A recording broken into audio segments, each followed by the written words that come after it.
Happy lunch hour, guys. Okay, well, this isn't the video I was planning on making here for lunchtime today, but it's something that's a little more important. As it's a gloomy, rainy day here, it's project time indoors that I can do that I need to get done. But I ran across something as I took a quick break that y'all might want to pay attention to. All right, now, winter's coming. We've talked about this. We know this. It's not a surprise. It's coming. It's coming in the U.S. It's coming in Europe. Australia, summer's coming. So, yeah, whatever. Okay. But y'all know about the natural gas problems they are having in Europe, right? Okay. And I say this, and I know everybody goes, well, big deal. It's freaking Europe. Well, go back to my video yesterday where I was talking about nobody cares about anything, starvation or whatever, until it happens in your backyard. When it happens in your backyard, okay? Yeah, there's this little problem in Europe, right? Natural gas called heat, with winter. I mean, mind you, the majority of Europe is equivalent to the Midwest and the Northeast, Northwest, okay, on temperature wise. It gets cold in Europe. More so than it gets here. I mean, there's not a whole lot of Florida in Europe, if you know what I mean. All right. Well, mind you, it is what? August 21st. Okay. We're still in the throes of summer. So is Europe. But this natural gas, this heat issue that people are worried about, is coming home to roost very quickly. Why? Because if they don't have natural gas, they have to heat with some sort of alternative fuel. Guess what they are turning to? Firewood. Makes sense. Wood stoves are selling like crazy in Europe. They aren't selling like crazy in the United States. Okay. Here's the problem. You already have, August 21st, firewood suppliers saying they are out of firewood for the year. Now, you may think maybe you live somewhere like me. There's trees everywhere here, right? No problem. I'll go cut down some trees, have my own firewood. Yeah, it doesn't quite work that way. All right, you need to season that wood. That wood needs to dry out. Otherwise you are going to have one big smoky mess on your hands too, let alone carbon monoxide and whatever would be. Okay. Well, if they're out of firewood, what are these people going to do? Now, hear me out on this one. This is how bad it has gotten, all right? And it's not a positive for anybody, all right? Germany, you want to buy firewood now, right? The average price for a square meter of firewood is 185 euros. A euro's on par with the dollar right now. So it's like $101 will buy you 100 euros. Or is it the other way around? No, I'm sorry. 100 euros will buy you $101. Yeah, that's what we got. All right. So in Munich, big city, right? The average price for for a square meter of wood is 300 euros. Now, here's the question. How many square meters in a cord of wood? 3.62.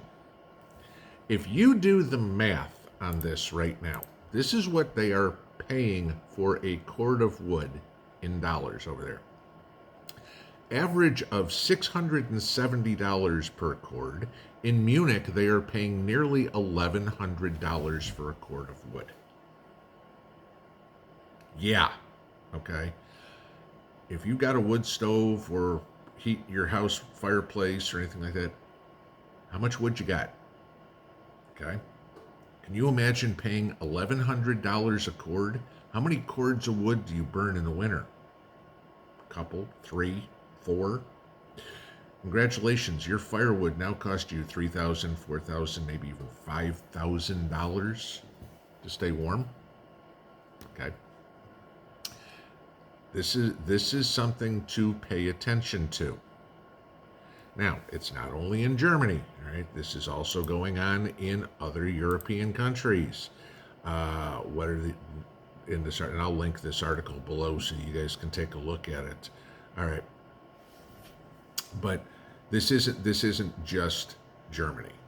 Now, what does this mean is inevitably going to happen? Mark my words on this one. Europe is going to bail on Ukraine. They are, you push somebody far enough, they'll do anything. Europe, Germany, France, England, whoever is going to take a knee and say, Russia, we need the gas. And it's going to start flowing. And the sanctions are going to be removed from Russia by at least those countries.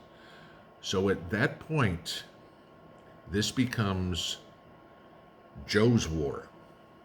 Because if he keeps going, pushing with this, spending another $800 million this week, let's not forget that. We keep pissing money away into Ukraine so Ukraine can sell the arms on the black market because, you know, they are that great country of such upstanding moral values in the government, you know.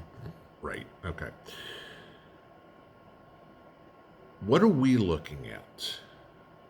Now, we don't get our natural gas from Russia. We get very, very little petroleum product from Russia. Okay, they're way down the list and who our suppliers are here in the States. But now what happens if Russia literally has the rest of Europe, pardon the pun, over a barrel? Where does that put us? Where does that put the United States and Europe in regards to relations?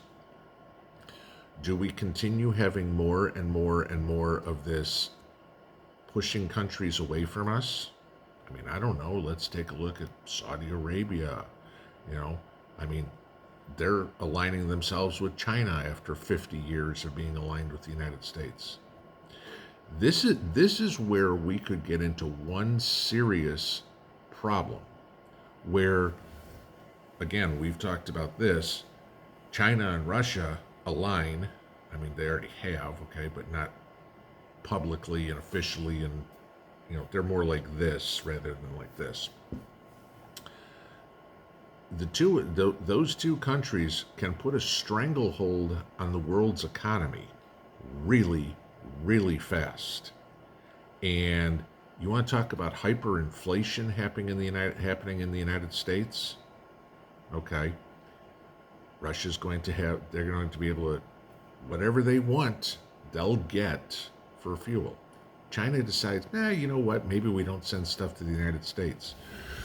And now all of a sudden we have isolationism, which, you know, I'm a proponent of, forced upon us, not on our terms.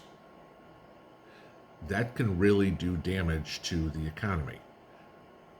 You get those two to align, and all of a sudden Europe is forced to pay for gas in rubles or pay for it in yuan, whatever.